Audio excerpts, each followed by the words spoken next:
दादाजी। कन्हैया क्या कहते हैं अपने माता पिता को? जोर से मैया बाबा। क्या कह रहे हैं? जोर से बोलो मैया मैया मैया मैया। पापा आप, पापा आप, पापा आप। पापा का मतलब क्या?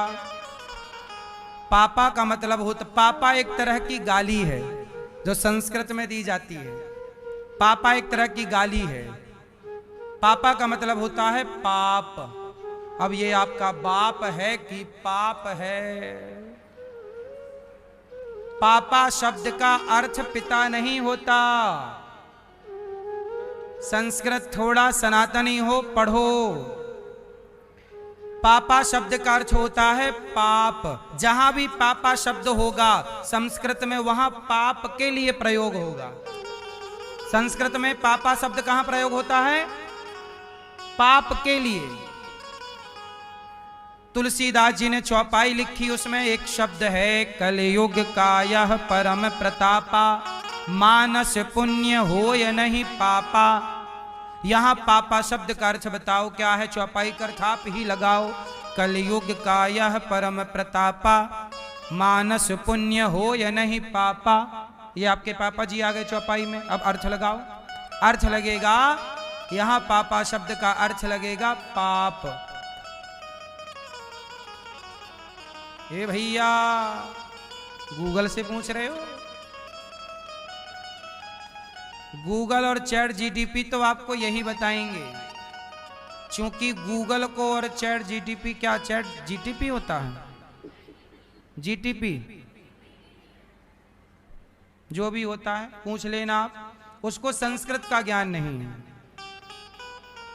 गूगल को और ये जो आप नाम ले रहे हैं चैट जीपीटी, चैट जीपीटी को, गूगल को संस्कृत का ज्ञान नहीं है। इसलिए आप उनसे पूछोगे कि पापा का अर्थ क्या, तो वहां पिताजी बोलेंगे वो।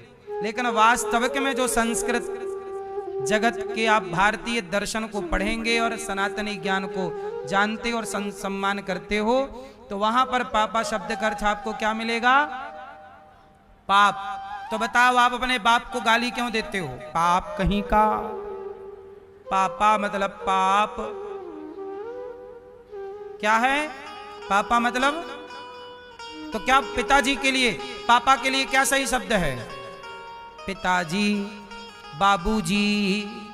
चोरी ना करी, मेरे घर में घुस के तेने मक्खन ना खायो।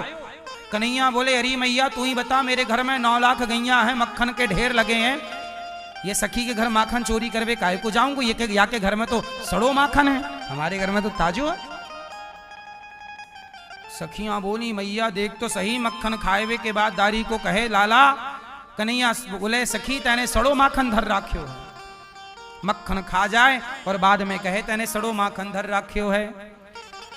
सखी बोली सुन मैया, तेरे लाला ने गजब कर दियो। एक दिन कहा भयो कि मैं सवेरे 4 बजे उठी, और जब मैं उठी तो मैं नींद में थी। घर में खटपट खटपट की आवाज आई, मुंह को लगा बिल्ली घुस गई का। और दारी के ने मैया तेरे लाला घर में घुसे, चोरी करे, मक्खन चुरा रहे थे। मैंने देखी, और मैंने देखी कि लाला चढ़ो ग्वालन के संग, मेरो छोरा भी थो।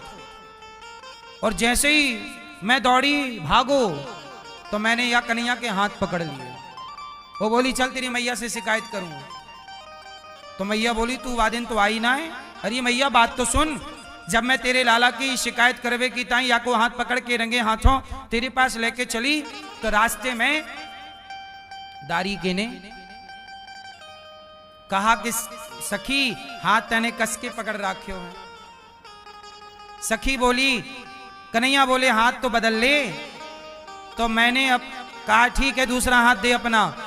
तो इसने मेरे देवर का ही हाथ पकड़ा दिया, अपना हाथ छुड़ा लिया। और उस दिन तुमको पता ना मैया मैं अपने देवर को लाई, तने मजाक की और तूने भगा दियो मोको। वाई दिन की घटना है, सखी का देवर ही पकड़ा दिया मैया ने या कन्हैया ने। और सखी दौड़ी दौड़ी गई, हाँ मैया देख तेरे लाला को रंगे हाथों लाई। मैया आई, कहा मेरो लाला, ये देख तेरो लाला। मैया बोली, दारी सखी ये मेरो लाला है कि तेरो देवर है? पहले के जमाने में क्या है ना कि देवर भी छोटे छोटे होते थे, क्योंकि यहाँ बहू के भी बच्चे होते रहते थे, सास के भी होते रहते थे। कई बार भतीजे बड़े होते थे, देवर छोटा होता था। बोलो हाँ हाँ कि ना।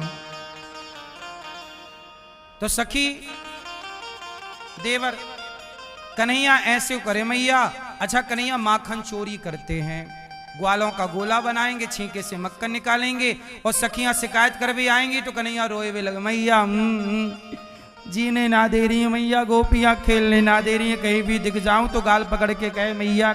सखी कहे लाला शादी करेगो मेरे से? मैया तू ही बता, मैं छोटो से कन्हैया बुढ़िया से ब्याह कैसे करूं? अब मैया बोली, लाला सखियो जब तक हमारे लाला को रंगे हाथ नाए पकड़ोगी हम तुम सबन की बातन को भरोसा नाए करेंगे। अब सारी गोपियां चली गईं और मटके के ऊपर घंटी लटका दी कि रंगे हाथों कैसे पकड़ेंगे, मटकी मक्खन चुराने आएगा घंटी बजेगी। अब भगवान ग्वालों के संग गए चोरी करने, तो घंटी महारानी लटक रही थी। भगवान बोले, घंटी मंदिर में जगह कम पड़ गई कि आज मटकी पे लटकी पड़ी हो? घंटी बोली, प्रभु मैं लटकी नहीं हूं, गोपियों ने लटकाया है। तो भगवान बोले, तुम हमारी तरफ हो कि गोपियों की तरफ? घंटी बोली, हम तो आपकी हैं। तो भगवान बोले, फिर बजना मत, बंधी हो चुपचाप बंधी रहना।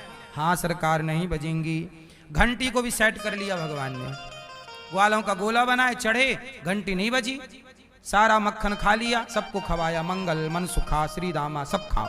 और जब सबको खवाए के नेक थोड़ा मक्खन भगवान खाए हुए लग गए तो घंटी टन टन टन टन टन टन टन टन करके बजवे लग गई। भगवान बोले, घंटी काहे को बज गई, काहे बज रही है? घंटी बोली, प्रभु जब जगत के लोग खाएं तब मेरा बजना जरूरी नहीं होता, पर जगन्नाथ आप भोग लगाएं और मैं ना बजूं कैसे होगा? और जैसे ही घंटी बजी गोपियां दौड़ी तो ग्वाला सारे नीचे के भाग गए, भगवान लटके रह गए मटकी में। अब जब लटके रह गए तो गोपियों ने पकड़ लिया। अब तो पकड़े गए कृष्ण भगवान, पकड़े गए कृष्ण भगवान।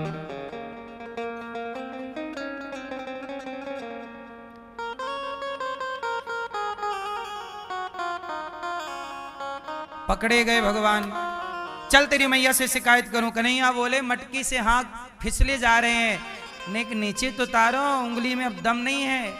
ओहो हो, अच्छा अच्छा तुम्हारी उंगली छोटी छोटी है ना कन्हैया, अच्छा लाओ कंधे पे पांव रखो। अब सखी ने कंधा दिया, हाथ पकड़ा, नीचे उतारा। चल तेरी मैया से शिकायत करें, चोरी करने की क्या जरूरत है, मांग के खा ना सके? कन्हैया बोले, सखी मांग के खाए हुए मजो ना आए, जो चोरी करके खाए हुए मजा है ना वो मांग के खाए हुए मजो ना आए। अरे लाला चल तेरी मैया शिकायत करेंगे। सखी आज छोड़ दे, अब ना खाएंगे माखन। एक काम कर, तू भी खाएगी माखन, तू भी हो जा मेरी पार्टी में। कन्हैया सखी बोली, ना मैं तेरी तरह चोर ना है, मेरे बाप ने मुझको चोरी करवो ना सिखायो, तेरी मैया बाबा ने तो कुछ चोरी करनो सिखाई दियो। अच्छा एक बात बताओ, ये कन्हैया माखन क्यों खाते हैं इतना ज्यादा?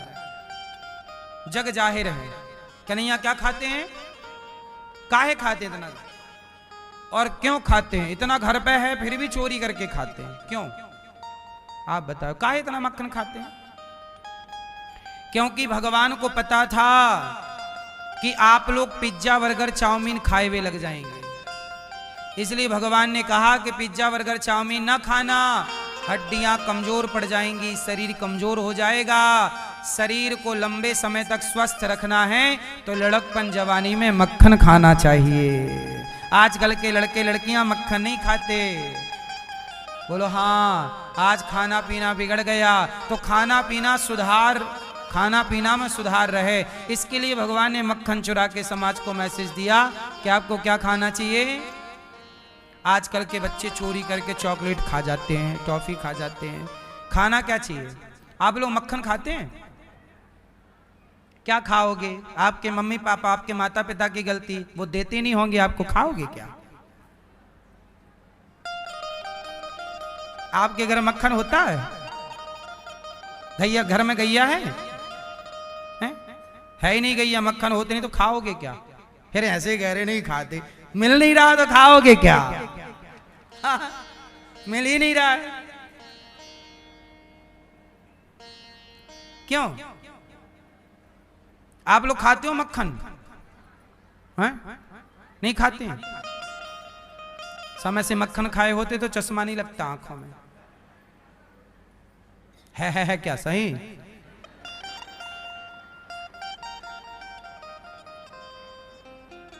भैया कहां चली मक्खन खाने? खा के जल्दी आओ,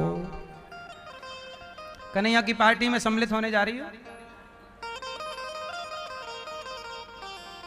सुनो मेरी मां, बच्चों को क्या खिलाया करो? आजकल के माता पिता ही लापरवाह, बच्चों को चाउमीन पिज्जा बर्गर खिलाएंगे, कमजोर करेंगे, बाद में रोएंगे बच्चे को ये बीमारी वो बीमारी। लड़कपन में बच्चों की हड्डियां मजबूत होती हैं, बच्चे जो भी खाते हैं उनका खाने से शरीर विकसित होता है। उस समय जितना पौष्टिक आहार दोगे उतना अच्छा शरीर होगा, और जितना कमजोर आहार दोगे उतना कम। आप लोग अपना सोचो कि आप लोग क्या खाते थे? हेल्दी चीजें थी। आप लोग तो जब गेहूं खाते थे बिना यूरिया डीएपी का ओरिजिनल था, उस जमाने में था भी तो कम, उस जमाने में सब सही था। आजकल मिलावट है, इसलिए बच्चों को शुद्ध दूध, शुद्ध दही, शुद्ध घी, शुद्ध मक्खन के लिए घर में एक गैया तो रख लो।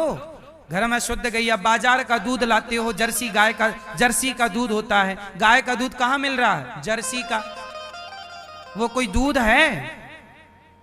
अब आपको क्या क्या समझाएं मेरी माँ, 1000 बार तो समझा चुके हैं, अब समझाने का टाइम भी नहीं रहा। पैकेट बंद तो सामान आप लोग खाते हो। आप लोग बाजार का जूस पीते हैं कि नहीं? जूस, बाजार वाला जूस पीते हैं आप लोग? अनार का जूस। अच्छा बताओ, ओरिजिनल अनार का जूस आप घर पे बनाओगे तो कितनी देर में खराब हो जाएगा जूस, यदि नहीं पियोगे तो? जोर से, ए मैया, तुम अपनी बेटी और अपने बेटों को घर में जूस बना के और दिखाओ कि बेटा देख ये जूस हमने बनाया, सवेरे शाम तक वो खराब हो जाएगा। बोलो हाँ, हम गलत? तो सबका पेट भरने वाले भगवान हैं। आज उनका पेट कौन भर रहा है? यशोदा मैया कह रही है तेरा पेट भरूंगी दूध पिला के। परीक्षित जी ने पूछ लिया कौन सा पुण्य किया कि जगत के पालनहार की मां बनने का सौभाग्य मिला। तब इनके पूर्व जन्म की कथा सुनाई परीक्षित जी को सुखदेव भगवान ने।